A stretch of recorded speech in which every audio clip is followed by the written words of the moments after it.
Good evening. Good evening, Doc. Good evening po.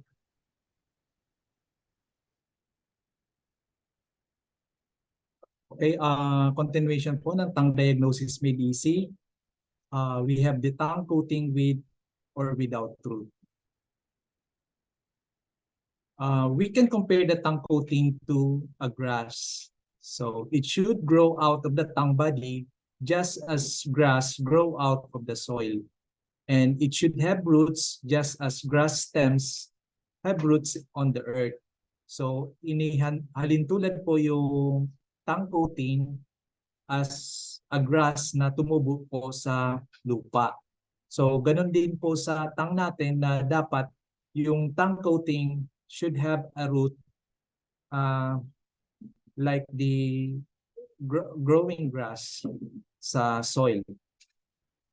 A coating with root reflects the normal functioning of the stomach chi even if the coating may be pathological. Example dito yung toothache and dark yellow. So even makapal daw na pathologic yung coating, hanggat meron po ng coating, ibig sabihin gumagana po yung stomach chi. A coating without root resembles mown grass scattered on barren ground. So para siyang pinutol na mga damo na inibabaw lang po sa tongue. It looks as if it has been added on the top of the tongue rather than growing out of it. So dito sa picture, review ulit. Kung napapansin nyo, very distinct po yung tongue coating na parang nasa ibabaw lang po ng tongue. Kung obserbahan po ng mabuti, ito po dapat yung check natin sa ating patient kung ganito, meron po siyang tongue coating na ganito, ibig sabihin this tongue coating is without root. Same din po dito sa another picture. This is also a tongue coating without root, parang nasa ibabaw lang po siya. And here another picture dito po sa area ng gallbladder area. Ito po yung black coloration. Para lang po siyang nasa ibabaw. Hindi po siya rooted. Okay? In severe conditions of the rootless coating may look like salt or snow sprinkled on top of the tongue. So pag rootless, para lang po siyang naka-sprinkled na salt or snow.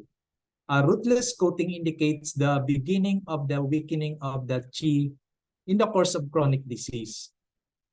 So once yung tongue coating is rootless, this indicates that the stomach chi humihina na po. And this is patagal na yung condition or a chronic disease na po. Therefore, it is better to have a thick pathological coating with a root than to have a thin coating without a root. So mas mabuti pa po daw, even pathological yung condition, much better na having a thick coating na rooted po compared sa thin coating na wala ng root. It should be emphasized that the coating with root is not necessarily thin. Although that is the most common situation, the coating without root can also be thick and often sticky. So pwede rin makapal and sticky yung without root. This represents the worst scenario because it indicates that on one hand, stomach chi is weakened, and on the other hand, there is a significant pathogenic factor against which the body is unable to fight due to stomach chi deficiency. So ito po yung makapalang coating, makapal yung coating at walang hindi siya rooted. So ibig sabihin humina po yung stomach chi, kaya mas significant po yung pathogenic factor na pumapasok. For this reason, it is obviously better to have a thin rather than a thick coating without root. So, to summarize, 4 different situations of tongue coating can be described. First, we have a thin coating with a root. Ibig sabihin, healthy yung stomach chi. Next, a thick coating with a root, strong pathogenic factor. Ibig sabihin, malakas po yung evil chi, pero yung stomach chi is still intact. Third, a thin coating without a root. Ibig sabihin, beginning of weakening of stomach chi. So, manipis lang siya, pero hindi siya, wala siyang root. Ibig sabihin, nagsimula na po maghina yung stomach chi. Next, yung letter D, a thick coating without root. Makapal po yung coating pero walang root. Ibig sabihin, malakas po yung pathogenic factor and yung stomach chi is weakened. So, tandaan po natin itong 4 different patterns. So, another here, yung coating with root. Ang pag thin, ibig sabihin, stomach chi is healthy. And pag thick naman, stomach chi is still intact, pero merong pathogenic factor na pumapasok. Here sa baba, coating without root, yung thin na walang root, stomach chi is weakened. And yung thick, coating without root, yung strong pathogenic factor and stomach chi is weakened. So, yun po yung clinical significance of coating ng merong root at walang root according to thickness. The tongue shows condition of yin deficiency and empty heat clearly. It is important to understand that although empty heat derives from yin deficiency, it takes time for it to develop. So, nauuna po magkaroon ng yin deficiency and mahabang panahon bago po magkaroon ng empty heat. Therefore, a patient may display all the signs of yin deficiency on the tongue for several years without developing empty heat. So, pwede pong hindi magkaroon kaagad ng empty heat habang ang pasyente ay nag-show ng mga signs and symptoms of yin deficiency. And the tongue shows this clearly by being of a normal color. So normal po yung color niya, pero yung coating is nawawala or walang coating. So a tongue without coating indicates yin deficiency first and foremost of the stomach. In addition, it may also indicate yin deficiency of the kidney, liver, or heart. Okay? In fact, yin deficiency manifests on the tongue with lack of coating. Therefore, a tongue without coating but of normal body color indicates yin deficiency na wala pa pong empty heat. As yin deficiency aggravates with time, so habang lumilipas po yung panahon, empty heat may develop and this turns the tongue red. So from normal color of tongue body, it turns to red. Therefore, empty heat on the tongue is manifested by red body color together with the absence of coating. So first, habang may yin deficiency, meaning there is an absence of coating, from normal color, it turns to red color paglipas ng panahon. Ibig sabihin, nagkaroon ng empty heat. One often hears that in yin deficiency, the tongue is red.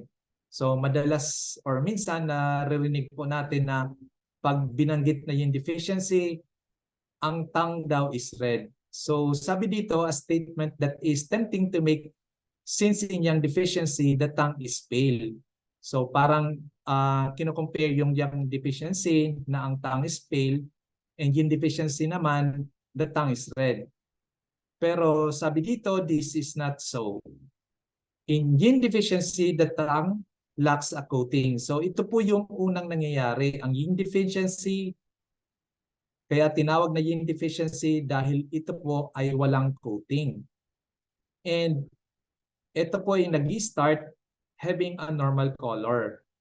Pero pag naging yin deficiency with empty heat or nagkaroon na ng empty heat, the tongue lacks a coating and its body turns red. So here, yung first picture, yung tongue without coating, ito po yung tongue na normal color, wala pang coating, and ito yung yin deficiency. And sa second picture, yung tongue red without coating. So here, ito yung yin deficiency with empty heat dahil nag-change na po yung coloration ng tongue body into red. So here sa table, kung mapapansin niyo po, yung yin habang lumilipas ang panahon ay kumukonti at bumababa ng bumababa as the time goes. And ito po yung changes sa tongue coating without coating ito. And then this red coloration naman starts from konti and increasing as time goes on. So ibig sabihin, habang bumababa yung yin, tumataas naman yung empty heat. And this one, ang tongue from pale or normal color, nag-change ng coloration to red without coating.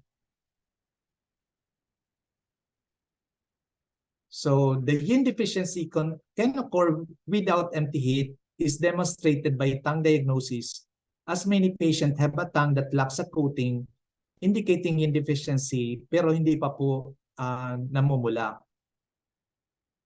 Sa first picture, this tongue partially lacks a coating, especially dito po sa front third, and the other coating is rootless. So yung sa likod is an example of a rootless coating, meaning there is a yin deficiency and has a normal color. So ibig sabihin, normal pa yung tongue body, so there's no empty heat yet. Sa second picture, the tongue lacks a coating, wala na pong coating, ibig sabihin yin deficiency, and has a normal color, hindi pa po nagre-red, ibig sabihin wala pa pong empty heat.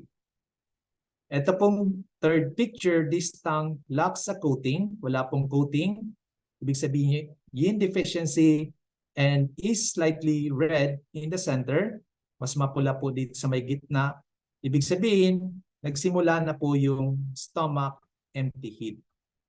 Okay? So dapat makuha po natin ito. Next picture, ito po, this tongue lacks a coating, wala pong coating, and has a crack. So ibig sabihin, this one is a yin deficiency and is of a normal color. So since normal color, wala pa pong empty heat. However, it is slightly redder on the front third, indicating meron siyang mild empty heat in the lungs. So sa front third, dito po na area, meron pong slightly redder. So ibig sabihin, mild empty heat, nagsimula na po. Sa next picture, this tongue lacks a coating. Wala ring coating. Ibig sabihin, yin deficiency and is not red. Ibig sabihin, hindi pa nag-empty heat. However, it is also purple. So there is a purple coloration dito po sa may likod ng tongue. Ibig sabihin, there is blood stasis naman. Dito sa next picture, this is a tongue that lacks a coating. Ibig sabihin, there is a yin deficiency and the tongue body color is red. Ibig sabihin, there is an empty heat. Okay? So sa table na ito, pag no coating, ibig sabihin there is a yin deficiency. Pag no coating, pero yung tongue body is red, ibig sabihin there is a yin deficiency with empty heat. Dito naman sa red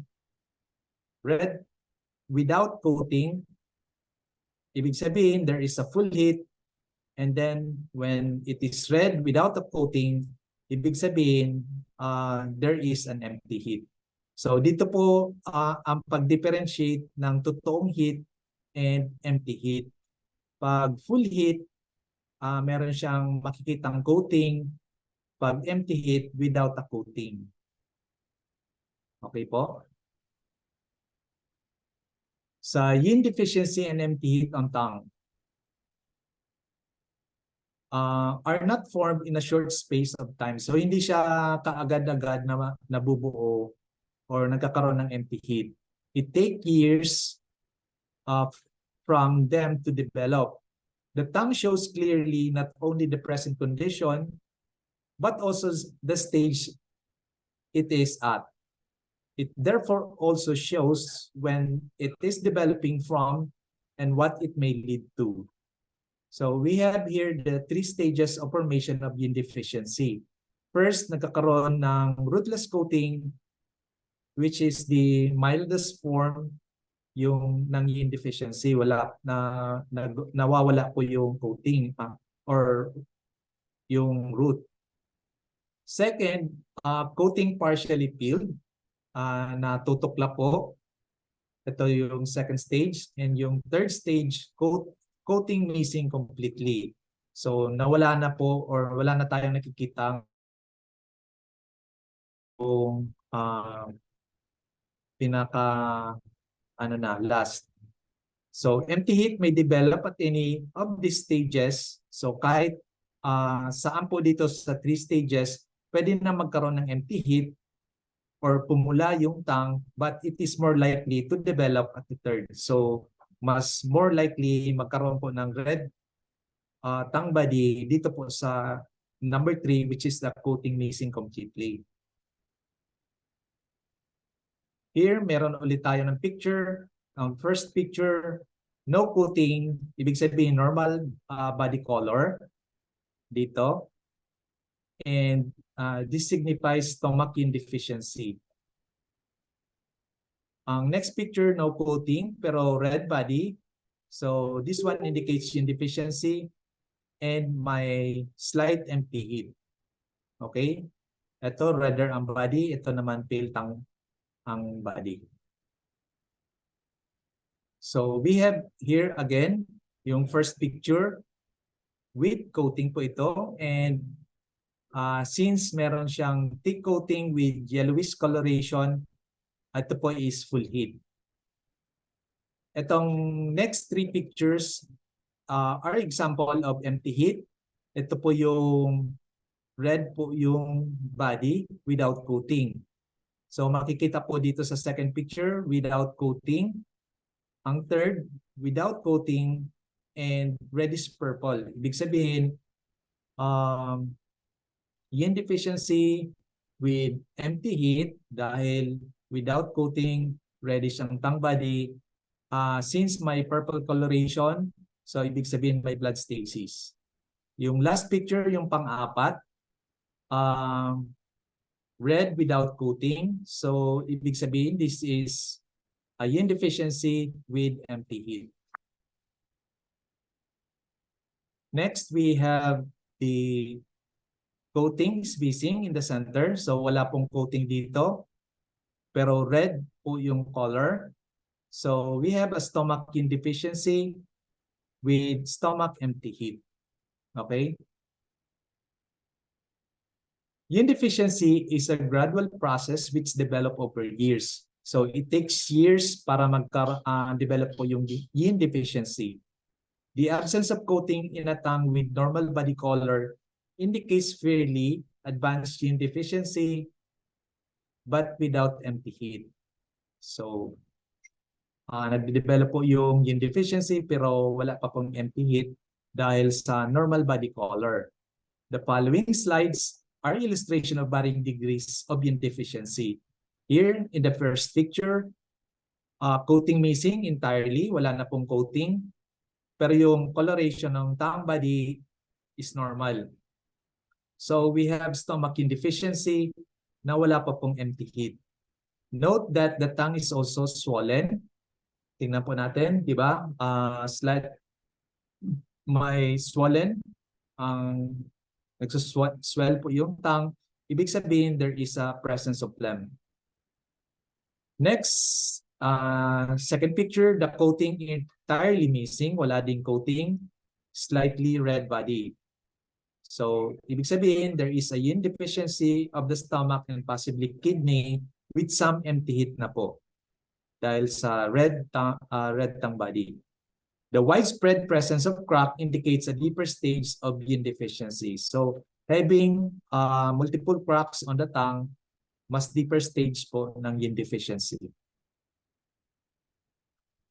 Third picture, we have the coating entirely missing, pero yung tongue body is red. So we have a yin deficiency of stomach and possibly kidney.